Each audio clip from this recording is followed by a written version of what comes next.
El nervio óptico tiene estas características. Su componente es sensitivo especial o aferente debido a que está relacionado con el sentido de la vista. Sus células de origen son los fotorreceptores en la retina, como ya vimos en la clase de ojo en histología. La función es llevar información visual desde la retina hasta el sistema nervioso central. Ya vimos un poco acerca del fondo de ojo y hablamos acerca del disco óptico, la excavación que forman los vasos sanguíneos, los vasos retinianos, las arterias que vienen de la arteria central de la retina y las venas que llegan a la vena central de la retina y que están embebidos en el centro del nervio óptico, al menos en la porción más cercana al globo ocular. También hablamos de la mácula, fóvea y foveola, que es donde tenemos la agudeza visual más alta, porque hay muchos conos aquí. Ajá. También hablamos de que la retina se divide en diferentes cuadrantes. En esta imagen, por ejemplo, podemos ver un horizonte, un meridiano horizontal, perdón, y un meridiano vertical, que confluyen en el centro de la foveola, así determinando una hemirretina temporal y una hemirretina nasal, que también está recibiendo información de lo que estamos mirando. Ajá, entonces, a lo largo de la retina ya vimos que tenemos los conos y bastones que hacen sinapsis con células bipolares, digo, siguiendo la cuestión de la luz, y luego estas células bipolares van a llevar la información a células ganglionares, y a su vez estas, o más bien los axones de estas, van a formar entonces el nervio óptico, que va a salir a través de este disco óptico y que es nuestro punto ciego fisiológico. Entonces, veamos, llega la luz, atraviesa nuestros medios de refracción y rebota en esta capa pigmentada de la retina, y entonces con ese rebote es absorbida por estos discos membranosos de la porción externa de conos y bastones. Ajá, los conos son más chaparritos y más gorditos y los bastones más largos, ya lo vimos en esto. Va a pasar la información, entonces, como decía, a las células bipolares, digo, brincándome a las amacrinas y a las de Müller y tal. Y luego esta información va a llegar a las células ganglionares, cuyos axones van a formar el nervio óptico. Ok, esto ya lo explicamos súper bien en esto. De manera que la neurona 1 va a ser la de la retina, es decir, va a ser las células ganglionares, porque son las que forman el nervio. Este nervio que está recibiendo esa información de conos y bastones, tanto del campo temporal como del nasal, va a llevar la información a través del nervio óptico y parte de esa información se va a decusar al otro lado. Ahorita vemos cuál. Y parte de esa información va a seguir ipsilateralmente hacia el cuerpo geniculado lateral, aquí. Esta parte, después del quiasma, se llama tracto óptico. Ajá, este es el tracto óptico. Y aquí está el cuerpo geniculado lateral. Ahí hacen sinapsis estas fibras y nos encontramos con la neurona tipo 2, bueno, la neurona 2, la segunda neurona. Esta neurona va a emitir sus axones hacia la corteza occipital, donde está la corteza visual primaria, que es la 17, y la secundaria o de asociación, que es 18 y 19. Se llama radiación óptica por la forma que adoptan estas fibras cuando transcurren o discurren, mejor dicho, hasta la corteza visual. ¿Qué parte de la información se decusa y qué parte no? Entonces, aquí tengo la imagen. Esto es lo que estoy viendo. Vamos a poner como qué cosa es muy asimétrica. Ah, ya sea un pajarito. Entonces aquí estoy viendo un pajarito medio deforme. Ajá, y aquí está su patita y el pico. Ahí está el pajarito. Ok, entonces la imagen tiene el piquito del lado izquierdo y la colita del lado derecho. Pero cuando se recibe en la retina se va a mover y además este va a cambiar su sentido. Entonces, donde está parte de la colita va a quedar aquí y el piquito me va a quedar abajo. Entonces va a quedar de cabeza y al revés. Es como, oh Dios mío, ya lo borré. Vamos a hacerlo otra vez rápidamente. Más horrible que nunca. Ok. Entonces el pajarito me quedaría así. Ajá. y aquí está el ojito.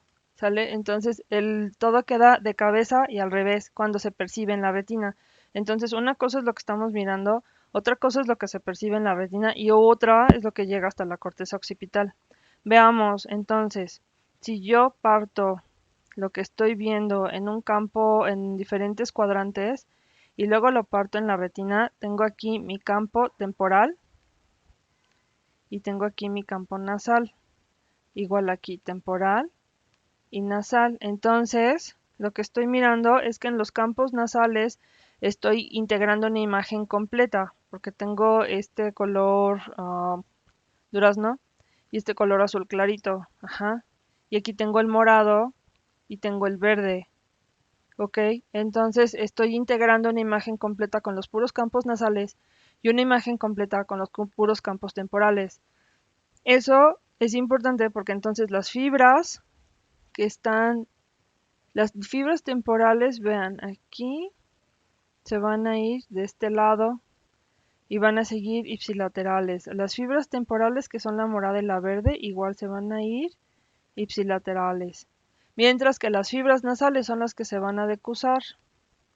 Ok, entonces lo que está en el campo de la retina, en su campo nasal, es lo que se va a decusar.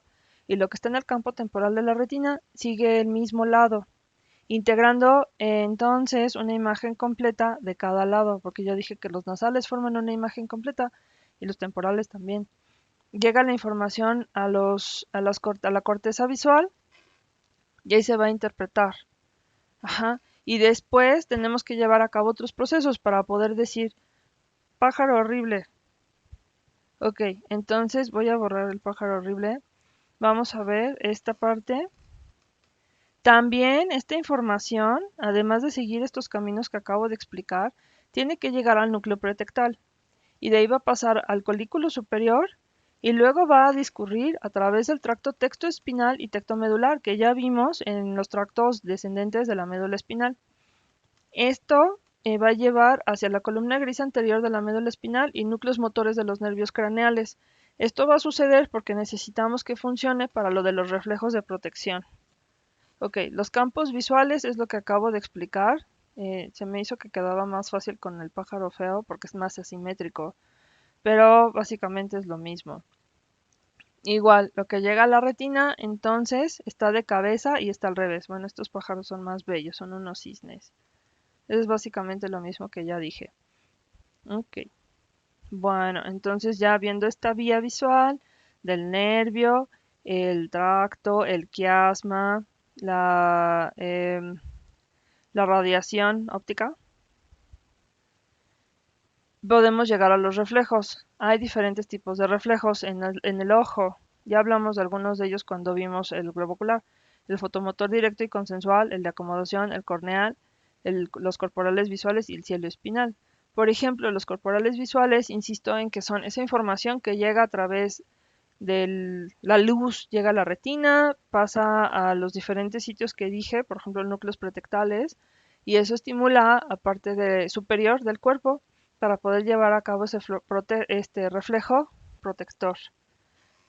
Este hombre, que es el papá de este chamaquito, está luchando con ese reflejo, porque su reflejo es hacerse a un lado y protegerse, pero su instinto es también proteger al hijo, ¿no? Entonces por eso estira el brazo, pero se hace a un lado. Ella se hizo a un lado y se hice flexión, flexión, flexión, flexión, flexión, flexión. No se diga aquí superflexión.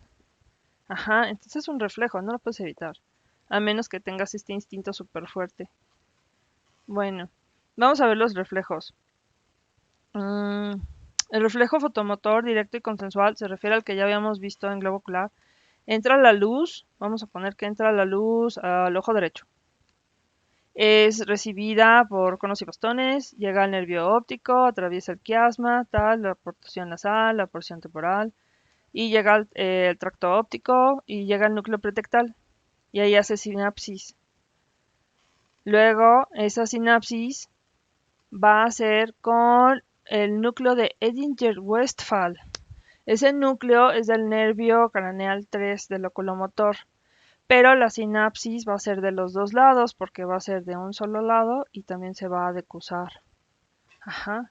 Entonces eso va a hacer que la información a partir del núcleo de Ehlers-Westphal pase hacia el ganglio ciliar donde hace sinapsis, luego a través de los nervios ciliares cortos que ya conocemos y luego al músculo constructor de la pupila, pero de los dos lados porque dijimos que era bilateral.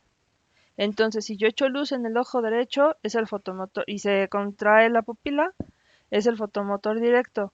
Si yo echo luz en el ojo derecho y la del ojo izquierdo también se contrae, entonces es consensual.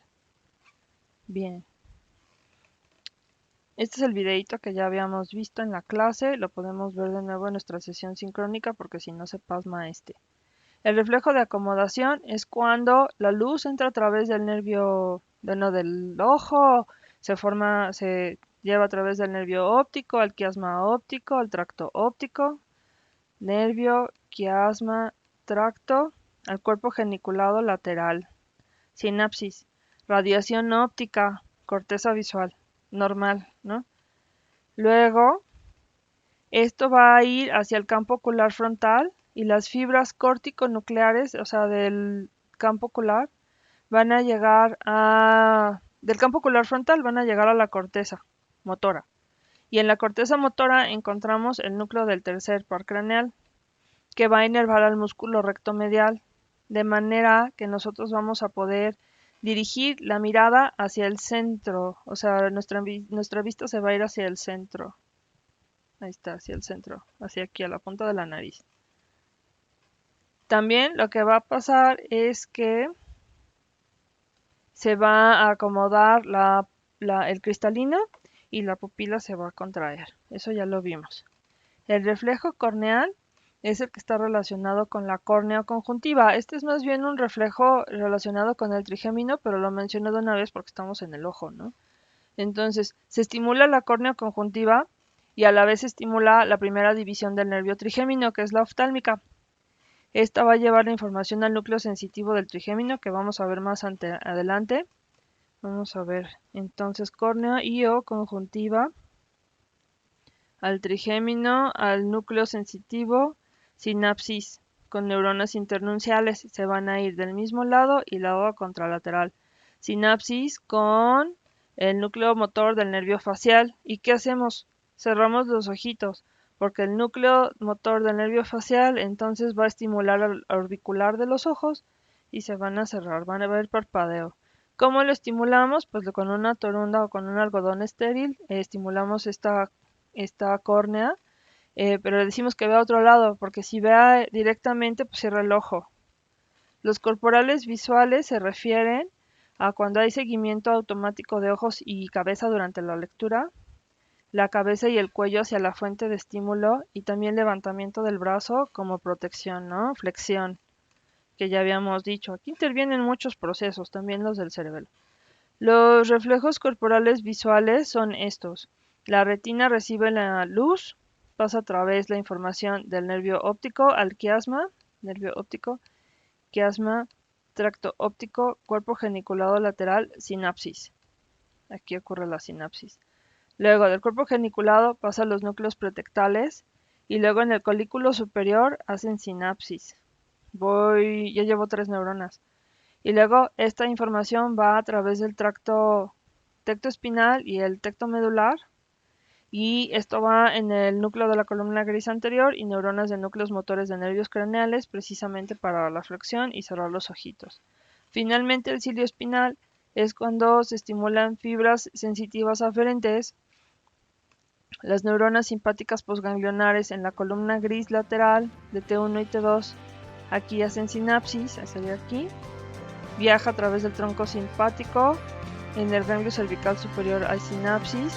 Viajan estas fibras a través del plexo carótido interno, y sabemos por dónde, llegan a los nervios ciliares largos y ocurre la dilatación del iris. Finalmente, lo que ustedes tienen que identificar son estas regiones y ver qué ocurre si hay una lesión. Por ejemplo, si hubiera lesión del nervio óptico, pues perderíamos la visión por completo del ojo izquierdo, ¿no? Si hubiera una lesión en algún otro punto, por ejemplo aquí en el tracto óptico, perderíamos esta información del campo nasal derecho y del temporal izquierdo, y así.